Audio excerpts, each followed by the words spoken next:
Alors, donc, en 2016, j'ai découvert les droits sexuels de l'OMS. Ensuite, j'ai écrit le livre L'imposture des droits sexuels, donc,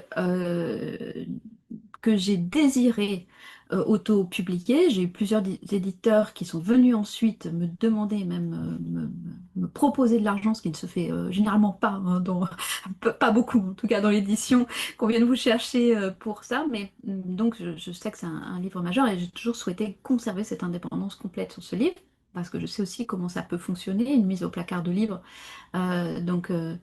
Chez des éditeurs, surtout que je ne connaissais pas, avec lesquels je n'avais pas forcément des relations.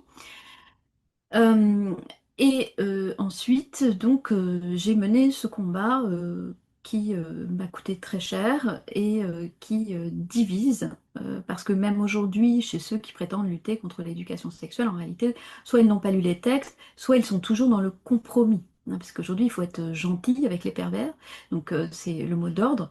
Donc le compromis, c'est qu'on n'a pas le droit de dire que, effectivement, c'est extrêmement euh, euh, absurde euh, et mensonger et contraire à l'esprit du droit de réclamer des droits à la sexualité chez les enfants, puisque bah, les enfants n'ont pas aucune maturité psychique euh, pour cette question, et toute exposition à la chose sexuelle, qu'elle soit en parole, en image ou autre, est de nature à créer des traumatismes extrêmement sévères, dont l'enfant paiera le prix ensuite dans sa vie d'adulte.